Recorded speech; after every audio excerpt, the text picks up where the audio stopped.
Bonjour à tous, vous voulez des documents qui ont du style? Ça tombe bien, la vidéo d'aujourd'hui est faite pour vous. On va regarder comment on fait un document avec un sommaire ou une table des matières et avec les styles de paragraphes, les styles de titres, pour pouvoir, en un seul clic, pouvoir avoir un document structuré et bien fait. Que ce soit pour une étude, pour un exposé, pour un document professionnel quelconque, avoir un document bien organisé et structuré, c'est le gage d'une bonne compréhension par vos interlocuteurs. On se retrouve dans Google Docs, c'est parti.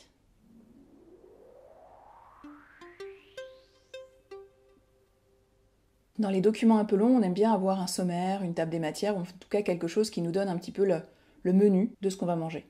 On pourrait le faire à la main, mais enfin c'est quand même relativement fastidieux et les outils le font pour nous. Donc autant utiliser ce que les outils nous proposent comme fonctionnalité intéressante. Je vous ai préparé un document avec déjà des titres, des sous-titres et un petit peu un modèle pour qu'on puisse appliquer des styles. Donc déjà les styles, ça se trouve ici dans la partie normale par défaut. Donc j'ai mis un titre de document. On va lui affecter le titre style. Le style titre, pardon. À partir du moment où on a mis notre titre, il n'y en a qu'un, c'est le titre de notre document. On a aussi la possibilité de mettre un sous-titre. C'est ce qui va avec le titre. Ensuite, j'ai mon premier paragraphe où je vais mettre un titre 1. Donc je prends, je clique, et voilà. Ensuite, j'ai mon texte. Ensuite, j'ai mon premier titre.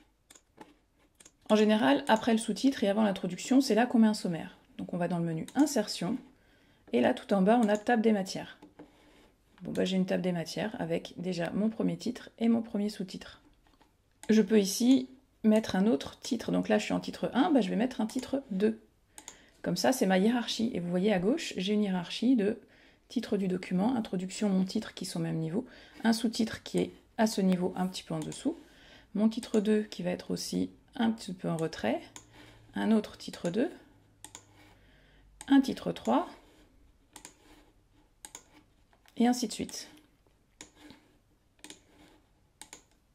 Et vous pouvez voir ici qu'en fait on retrouve notre hiérarchie, notre structure, et on peut se naviguer d'un élément à l'autre. Je vais faire le reste et puis on se retrouve après. Donc voilà, je viens de finir d'appliquer mes titres. Donc vous voyez que c'est les titres par défaut de Google, c'est tout à fait simple. Mon sommaire est toujours dans le même état que tout à l'heure, mais vous voyez qu'il y a le petit bouton ici pour le mettre à jour. Et là, hop, j'ai mon sommaire avec des liens qui vont vers chacune des parties. Si je clique ici, ça m'envoie vers le sous-titre en question. Mes sous-titres, en fait, je vais prendre ce sous-titre-là, puis je vais en fait plutôt, je vais mettre un souligné par exemple, ou je vais le mettre à ma couleur, à ma saveur, c'est-à-dire que je vais vouloir que la police, elle soit plutôt dans les couleurs de mon entreprise par exemple, et je vais mettre en bleu. Non, je vais enlever le souligné parce que c'est trop moche. Je vais mettre en bleu et je vais le mettre peut-être en gras et en italique. Alors que mes titres, ben, l'autre couleur de mon logo étant peut-être le orange ou le mauve, je vais le mettre avec les couleurs de mon entreprise. Mais là, vous voyez que ça ne change que celui que j'ai changé. Le titre 3, ici, n'est pas dans le même style que le premier. C'est un problème, parce que je n'ai pas envie d'avoir à tout faire à la main. Mais c'est pas grave, ça a été prévu. Vous sélectionnez le texte, et là, vous savez que vous êtes sur un titre 1. Et vous allez voir, vous allez pouvoir ici mettre à jour le titre en fonction de ce que j'ai sélectionné. Ce qui veut dire, hop, vous voyez que tous les autres sont devenus à la même couleur. Pareil pour celui-ci. Je le prends, c'est un titre 2. Et dans le petit menu qui va en dessous de titre 2, je peux mettre à jour titre 2 en fonction de ce que j'ai mis. Et donc vous voyez que tous mes titres 2 maintenant sont avec ma couleur. Si je remets à jour mon sommaire, ça ne change rien, c'est bien des titres. Mais moi, dans mon document, j'ai bien des choses qui sont beaucoup plus colorées, qui sont beaucoup plus à la teinte de mon entreprise. Une fois que j'ai fait ça, pour mon premier document, je vais pouvoir l'appliquer à ce que tous mes nouveaux documents puissent avoir exactement la même coloration. Je ne veux pas que mon document d'étude du premier client que j'ai ou du deuxième ou ainsi de suite n'ait pas tout à fait la même structure, n'ait pas tout à fait le même branding, la même image de marque. Donc en fait, je retourne dans ce menu style et vous voyez que tout en bas, il y a la partie options. Et je peux enregistrer ça en tant que mes styles par défaut. C'est-à-dire que pour chaque nouveau document, j'aurai ensuite la possibilité d'avoir exactement ces couleurs et ces styles pour tous mes documents. Je vous montre ça en faisant un nouveau document. Et vous voyez que mes styles sont bien appliqués pour un nouveau document. Donc là, si j'ai besoin de nouveau de saisir mon titre et de le mettre comme un titre 1 parce que c'est mon premier paragraphe, il sera bien selon les standards de mon entreprise. Donc je peux appliquer comme ça un certain nombre de styles, les enregistrer pour que ce soit définitif dans mes documents. Si un jour ça change, je refais la même chose, je reviens sur mon document, je change le titre, je le réenregistre dans les options. Tous mes documents ont maintenant un style, c'est mon style.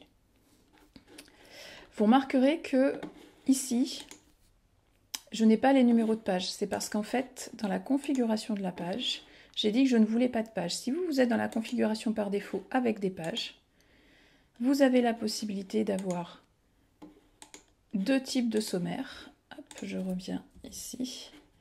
Et si je fais insertion d'une table des matières, j'ai deux options.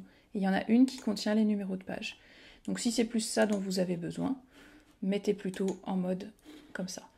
La différence entre la partie page et la partie sans page, c'est que ça permet effectivement une impression avec des numéros de page, mais quand on est uniquement sur un ordinateur, on s'en fiche des numéros de page. Ce qu'on veut, c'est pouvoir retrouver et pouvoir avoir des liens à partir du sommaire, et donc l'autre option est tout à fait possible. Moi, je l'ai configuré par défaut pour être sans page. C'est à vous de voir ce que vous voulez faire. Donc maintenant, vous avez un document qui a du style et qui vous permet d'avoir quelque chose systématiquement cohérent avec votre image de marque, avec votre logo, avec vos habitudes. Et vous n'avez plus à y penser. Votre document, il est structuré et il est bien fait.